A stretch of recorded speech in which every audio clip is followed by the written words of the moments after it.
तो आज हम यहाँ रोमियो अध्याय 13 में प्रवेश कर रहे हैं और हम एक ऐसा शास्त्र खंड देखने जा रहे हैं जो बहुत विवादास्पद है और आज भी उतना ही विवादास्पद है जितना कि पौलुस के समय में रोमन साम्राज्य के विश्वासियों के लिए था। यहाँ एक सवाल है, विश्वासी अपनी सरकार से किस प्रकार संबंध रखते हैं? हम अपने देश के नागरिक के रूप में सुसमाचार को कैसे जीते हैं, खासकर जब सरकार हमारे विरोध में हो या शायद हमें दबा भी रही हो? खैर, आज द विजडम जर्नी को दुनिया भर के लगभग 150 देशों में लोग देख रहे हैं। अब मुझे नहीं पता कि आपके यहाँ की सरकारी प्राधिकृतियां कैसी हैं, लेकिन यदि हम परमेश्वर के वचन की सही व्याख्या करें तो हम इसे आज किसी भी संस्कृति, किसी भी देश में सही रूप से लागू कर सकते हैं।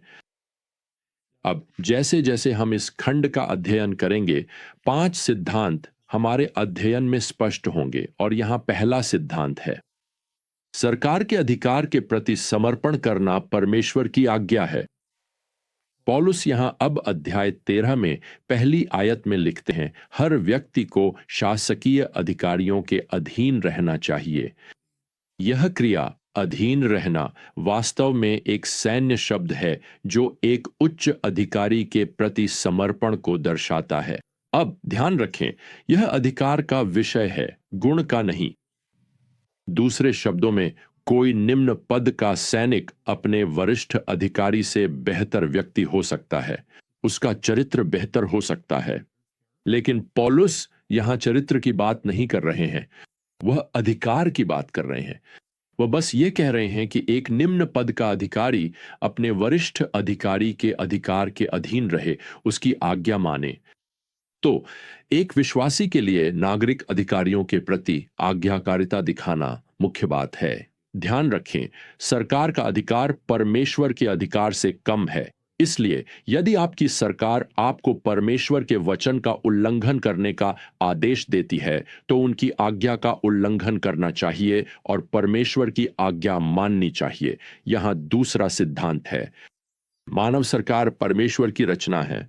पौलुस न केवल सरकार के प्रति हमारी जिम्मेदारी को प्रकट करते हैं, बल्कि सरकार की उत्पत्ति को भी बताते हैं। आइए यहां फिर से पद 1 पर लौटते हैं। मैं इसे पढ़कर सुनाता हूं। क्योंकि कोई भी अधिकार परमेश्वर से अलग नहीं है और जो भी अस्तित्व में हैं, वे परमेश्वर द्वारा स्थापित किए गए हैं। दूसरे शब्दों में, सरकार का अधिकार अंततः परमेश्वर से आता है। तो उस पुलिसकर्मी के बैज के पीछे या उस न्यायाधीश की हथौड़ी के पीछे, उस राजा के राजदंड के पीछे परमेश्वर का अधिकार है। शायद यही कारण है कि हम शास्त्र में पढ़ते हैं कि भ्रष्ट न्यायाधीश, भ्रष्ट सरकारी नेता, भ्रष्ट सरकारें ये परमेश्वर को विशेष रूप से घृणित लगती हैं। क्यों? क्योंकि वे उस उद्देश्य का उल्लंघन कर रहे हैं जिसके लिए परमेश्वर ने उन्हें पद पर बैठाया है, न्याय और ईमानदारी के साथ नेतृत्व करने के लिए। और मैं आपको बता दूं, एक दिन उन्हें परमेश्वर के सामने जवाबदेह होना पड़ेगा कि उन्होंने उस अधिकार का उपयोग कैसे किया जो वास्तव में उन्हें उसी से मिला था। यह भी एक प्रोत्साहन है कि जब हमें अन्यायपूर्ण रूप से दंडित किया जाता है तो वह केवल स्वर्ग की अनुमति से होता है और वास्तव में उसके पीछे कारण केवल परमेश्वर ही जानता हो सकता है। अब यहां तीसरा सिद्धांत है, सरकारी अधिकार की अवज्ञा करने पर परमेश्वर की ओर से दंड मिलता है। पौलुस यहां दूसरे पद में लिखते हैं, इसलिए जो भी अधिकारियों का विरोध करता है वह उस व्यवस्था का विरोध करता है जिसे परमेश्वर ने ठहराया है, और जो विरोध करते हैं वे दंड पाएंगे। दूसरे शब्दों में, सरकार का विरोध करना परमेश्वर का विरोध करना है। अब फिर से हमें यहां सावधान रहने की जरूरत है। विश्वासी जो अपनी सरकार की अवज्ञा करते हैं, वे अपनी सरकार और प्रभु दोनों के न्याय का अनुभव करते हैं, क्योंकि उन्होंने आज्ञा मानने की उसकी आज्ञा का उल्लंघन किया है।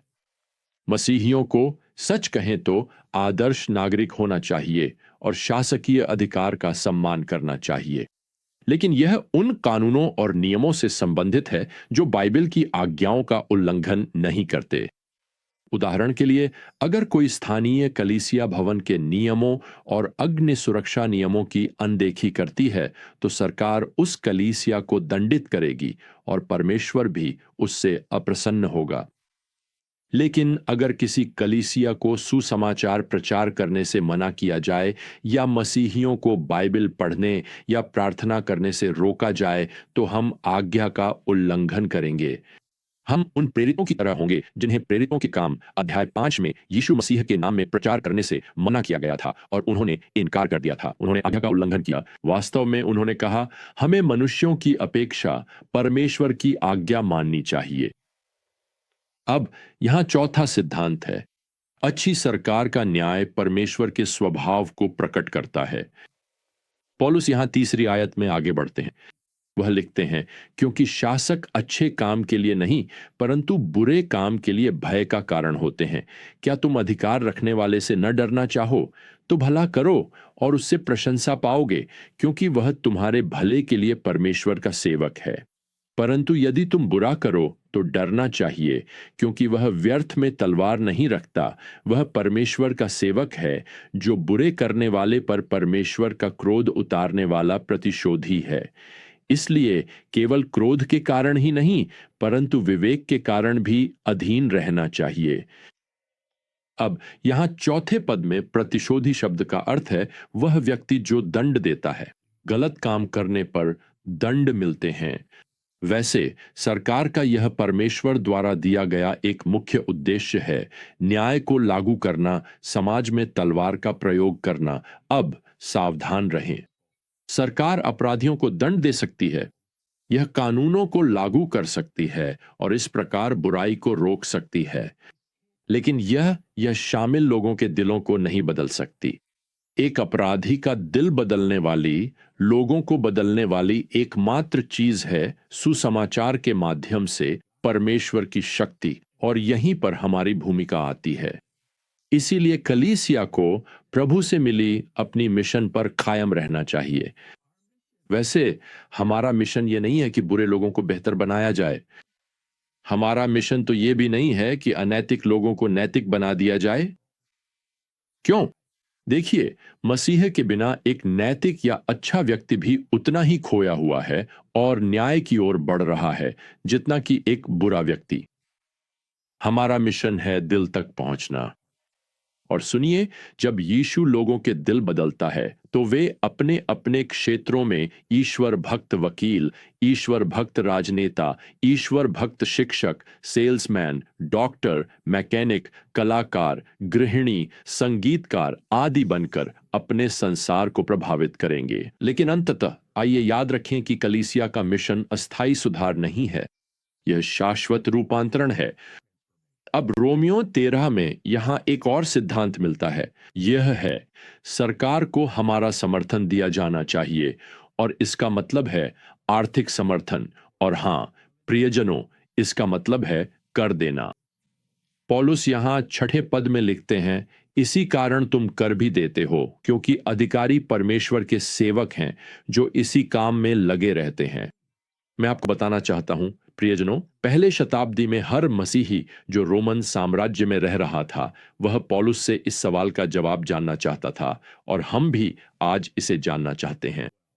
यह रहा सवाल, चूंकि जैसा कि हम शास्त्र से जानते हैं हमारी नागरिकता अब स्वर्ग में है, तो क्या हमें पृथ्वी पर कर देना चाहिए? चूंकि स्वर्ग हमारा देश है, तो क्या हमें अपने गृह देश को कर देना चाहिए? खैर, पौलुस यहां जो शब्द कर के लिए इस्तेमाल करते हैं वह इस सवाल को सुलझा देता है। यह शब्द है फारस, और यह घरों, जमीन, संपत्ति, यहां तक कि आयकर पर भी लगाए जाने वाले करों को दर्शाता है।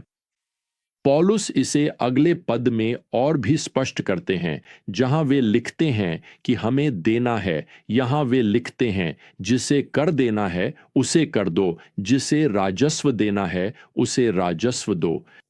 राजस्व शब्द टेलोस एक ऐसा शब्द है जो शुल्क, टोल या माल के परिवहन पर लगाए गए कस्टम्स को दर्शाता है। तो पौलुस यहां इस अंश में हमारे सरकार द्वारा लगाए गए हर प्रकार के कर, किसी भी तरह के कर का उल्लेख कर रहे हैं।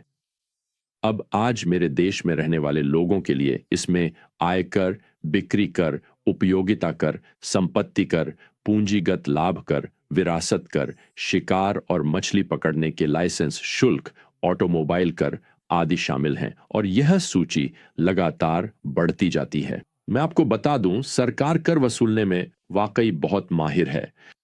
आपने वह पुरानी कहावत सुनी होगी कि जीवन में दो चीजें निश्चित हैं, मृत्यु और कर। किसी ने कहा, काश वे उसी क्रम में आती।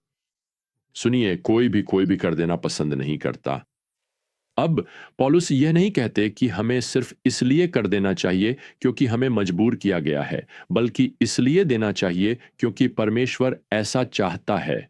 जब हम कर देते हैं तो वास्तव में हम परमेश्वर को प्रसन्न कर रहे होते हैं।